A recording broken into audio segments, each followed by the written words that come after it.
Tala ton pote, comment ça va aujourd'hui? Moi je vais bien. Et vous? Alors, normalement c'était des vidéos créatives, mais là j'ai pas d'inspi pour être créative. Sauf pour écrire mon roman, et en fait là je suis concentrée parce que je suis sur mes derniers chapitres et j'ai envie de le terminer. Donc voilà. Aujourd'hui on va parler des remakes, des reboots.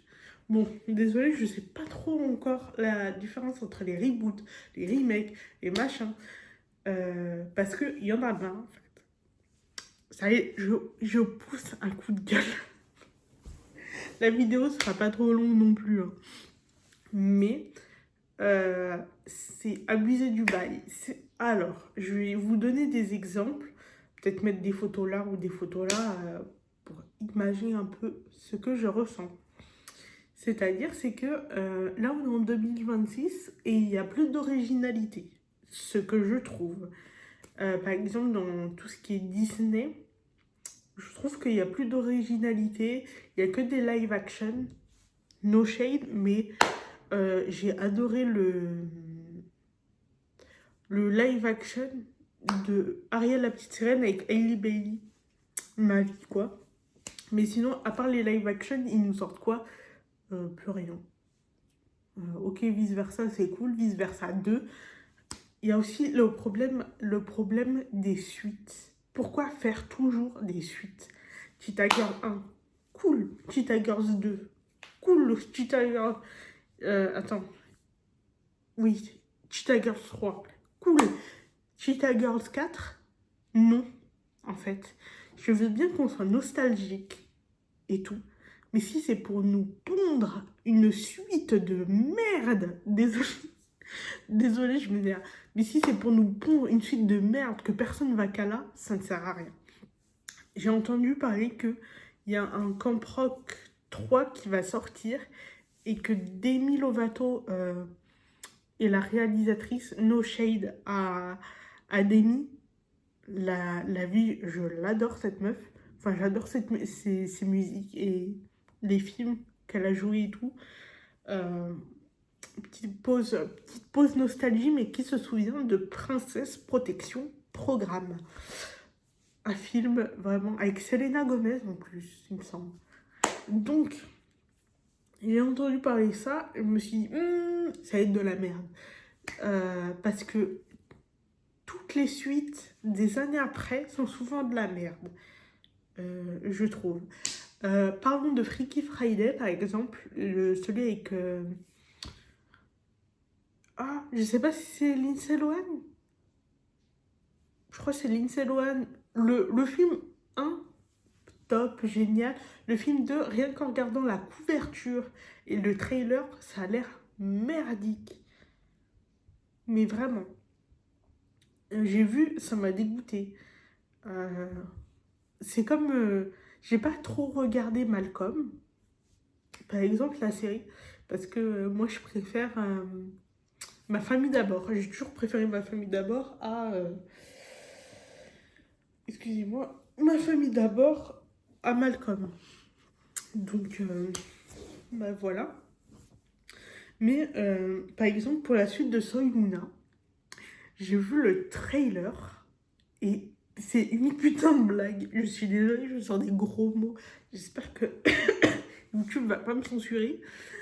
Mais quand j'ai vu le trailer de Soy Luna 4, avec le vieux montage dégueulasse, le fond vert et des trucs comme ça, encore les acteurs ils ont changé et tout.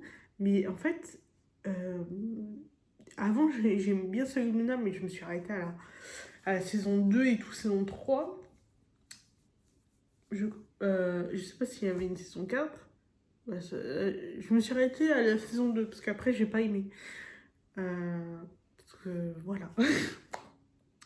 Mais rien qu'en regardant le trailer, je me dis, j'aime pas. C'est tout, c'est tout cliché, je trouve, l'histoire de Luna là, qui se blesse. Ouais, elle a gagné des championnats et tout.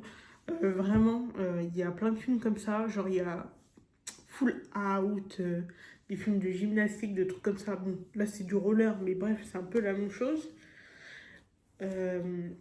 Vraiment, faire des suites sur nos séries ou sur nos films nostalgie, ce n'est pas obligé. J'aimerais vraiment dire au réalisateur, c'est pas obligé du tout. Vraiment, je ne comprends pas. Par exemple, vraiment, quand prog, je sais que ça va être nul. Je sais que c'est des nouveaux acteurs et tout, pour une nouvelle, entre guillemets, génération et tout. Non, ça va être nul. Déjà, les musiques, je le sens. Il y avait aussi la série High School Musical, la série. Je n'ai pas regardé. Peut-être qu'il y a des gens qui ont connu Olivia Rodrigo comme ça. Je n'ai pas regardé, mais ça m'a. Là, c'est un avis comme ça, hein, vraiment. S'il vous plaît, n'attaquez pas. Soyez bienveillants. Mais vraiment, je ne comprends pas. Genre, pourquoi vous voulez pas laisser les films et les séries tels qu'ils sont? Parce que vraiment. Aussi, j'avais découvert, je sais pas si vous le saviez, mais dans High School Musical, mais c'est pas une rumeur, mais c'est quelque chose de populaire qui avait déjà été entendu. Mais je crois que dans le High School Musical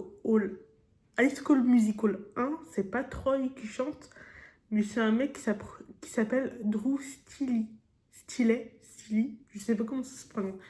Mais quand j'ai entendu Drew Stilley, le mec a joué comme Cendrillon 2, genre. Il a joué ça et il a fait aussi des musiques. Il a fait une musique aussi dans Cheetah Girls. Donc le mec était partout. Pour dire, le mec était partout dans l'univers Disney Channel, en fait, sans qu'on le voit clairement, quoi. Euh, Aussi, je donne des petits détails cachés comme ça. Mais dans High School Musical 3, il y a un acteur. Vous savez, il y avait deux petits gars là, tout skinny. Et il y avait un gars blanc là. Et bah, j'ai découvert que ce gars-là, bah, c'était le mec du Geek Charmant. Enfin, à chaque fois, je me souvenais plus. Mais c'est le mec qui a joué dans le Geek Charmant et je l'avais pas reconnu.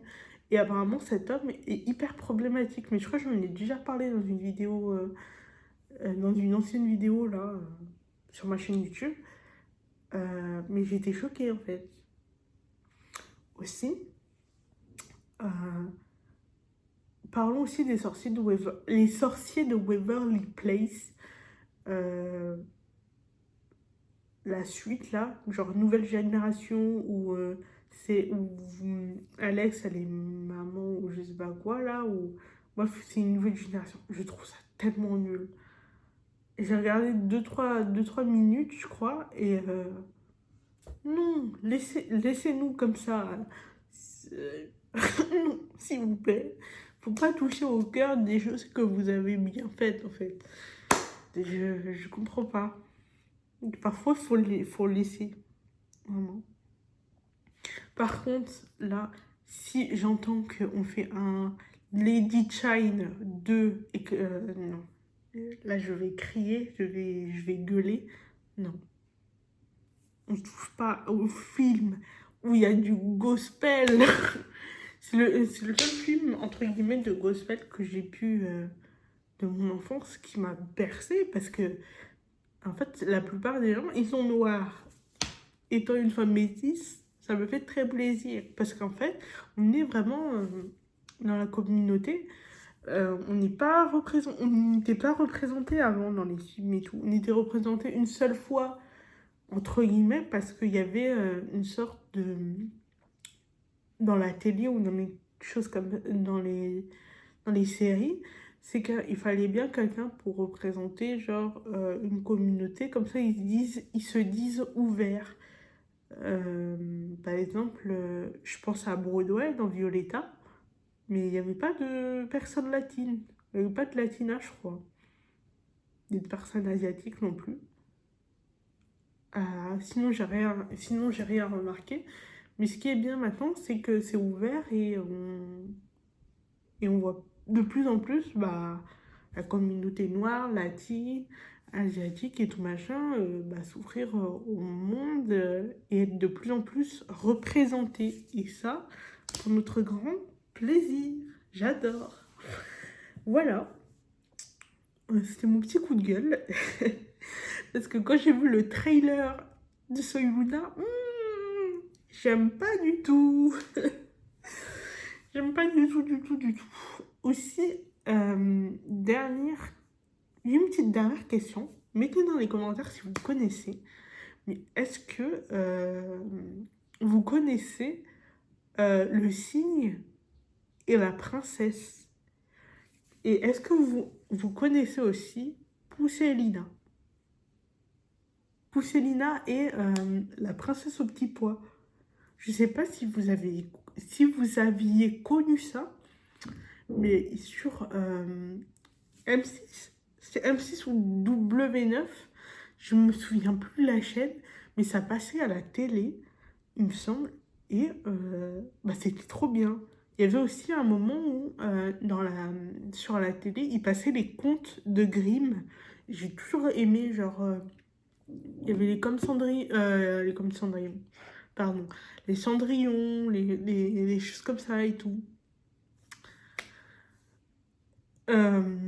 Aussi, je voulais dire quelque chose, mais j'ai oublié, je suis désolée. Je suis un peu dispersée. Sinon, je vous fais de gros bisous. Passez une bonne journée, une bonne soirée, une bonne nuit si vous regardez ça la nuit, une bonne journée si vous regardez ça la journée. J'espère que mes vidéos vous plaisent. Voilà. Et je vous remercie pour les 22 abonnés. Franchement, on est de plus en plus nombreux dans la communauté des petits compotes. De mes potes à la compote, pardon. Et ça me fait extrêmement plaisir. Genre, vous m'envoyez des vagues d'amour comme ça. Et moi, actuellement, je vous rends, quoi. Genre, je vous adore, mes potes à la compote. Enfin, merci. Je vous avoue, je m'attendais pas à ça en lançant ma chaîne YouTube. J'avais peur de me prendre de la haine, des choses comme ça. Donc, vraiment, merci beaucoup. Je vous fais de gros bisous. Sur ce, prenez soin de vous. Et on se retrouve dimanche pour la vidéo ASMR du dimanche. A plus mes potes à la compote.